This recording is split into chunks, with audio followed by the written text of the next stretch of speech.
আমাদের সন্তানদের লেখাপড়া যুগের মুখে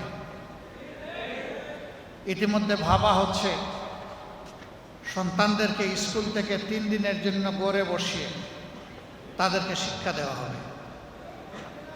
চতুর্থ শ্রেণীর একজন ছাত্র তার অভিপ্রায় ব্যক্ত করতে গিয়ে বলেছে, দেশ যারা চালাচ্ছেন তারা কি কিছুটাও বুদ্ধিশুদ্ধি রাখেন না?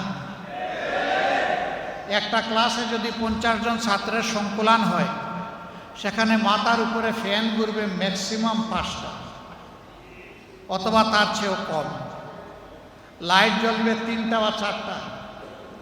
কিন্তু যদি ঘরে বসে অনলাইনে শিক্ষা দিতে হয়, তাইলে প্রত্যেকটি ছাত্রের মাথার উপরে একটা ফ্যান ঘুরানো লাগবে।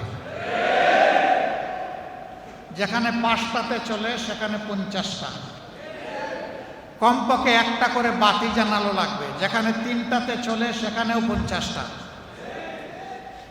এরপরের মুসিবত সে বলেছে যে এমনিই শিশুরা ডিভাইসে আসক্ত হয়ে পড়েছে, এখন যদি আবার স্কুল থেকে বিরত রেখে তাদের হাতে এই ডিভাইস দিয়ে দেওয়া হয়, তাহলে তাদের মেধার মৃত্যু ঘটবে। শুধু কি তাই, একটা শিশু যখন স্কুলে যায় সে একটা সঙ্গ পায়, অ্যাসোসিয়েশন পায়। কিন্তু সেই শিশুটা যদি ঘরে বসে থাকে, তাকে যদি বলা হয় ঘরে বসে ক্লাস করো, শিশুরা হচ্ছে চপলা চঞ্চল। ক্লাসরুমে ঢুকে একটা মাত্র বা 2টা দরজা, শিক্ষক খেয়াল রাখেন কে নড়াচড়া করে আর কে মনোনিবেশ করে। কিন্তু সে যখন স্বাধীন থাকবে তারে দেখবে।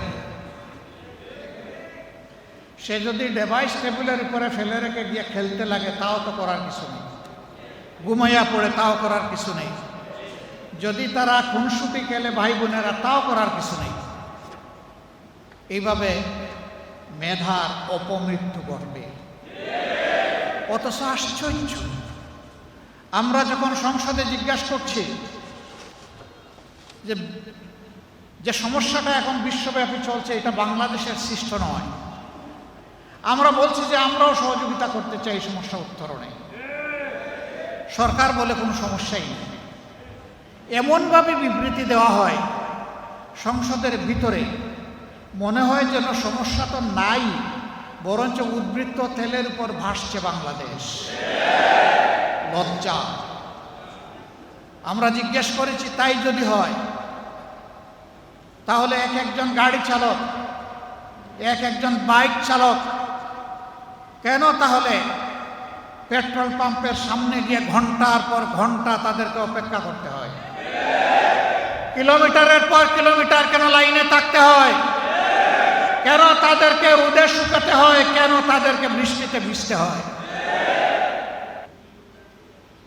বাইক চালকরা বলছে, আগে 7-8 ঘন্টা দৌড়াদৌড়ি করতে পারতাম, এখন তেলের কারণে 3 ঘন্টাও বাইক চালানোর সময় পাই না। জনজীবনের সকল ক্ষেত্রে এই দুঃসহ যাতনা নেমে এসেছে। আর সরকার জাতিকে বলছে তেলের কোনো অভাব নেই। এটা অবশ্য ঠিক, তেলের অভাব কার জন্য নাই এটা বলে নাই। কারো কারো লোক ড্রাম ভর্তি করে নিজেদের ঘরে, বাঁশ জাড়ে, গোয়াল করে বিভিন্ন জায়গায় তারা তেল রেখে দিয়েছে। পাম্পে তেল পাওয়া যায় না, লেখা আছে তেল নাই, বন্ধ। কিন্তু ওখানে গেলে তেল পাওয়া যায়। 120 টাকা দামের তেল ওখানে গেলে 300 টাকায় পাওয়া যায়। এইভাবে জ্বালানির উপর পাওয়ার নির্ভরশীল। শুধু গাড়ির চাকা চলে না, শুধু ফ্যান ঘুরে না, শুধু বাতি জ্বলে না, এই জ্বালানিতে সমাজের চাকা চলে, মিল, ফ্যাক্টরি, ইন্ডাস্ট্রির চাকা চলে, পাবলিক ট্রান্সপোর্ট চলে। এটা লজ্জার ব্যাপার। সরকার কেন সবাইকে নিয়ে কুলামনে বসছে না? বাস্তব অবস্থা কেন তুলে ধরছে না? আমরা সবাই এই সংকট নিরসনের অংশীদার হতে চাই। আমরা তো সংকট তৈরি করতে চাই না, কিন্তু কি জানি শুধু একটা লুকোচুরি সব ব্যাপারে আমরা লক্ষ্য করি, কি একটা অস্পষ্টতা। আমরা সরকারকে আহ্বান জানাবো এটা থেকে বের হয়ে আসে। আপনারাই বলছেন সবাই মিলে বাংলাদেশ, সবার আগে বাংলাদেশ, মিলে জিলে বাংলাদেশ। তো কোথায় সবাই মিলে বাংলাদেশ? তা তো আমরা দেখতে পাচ্ছি না।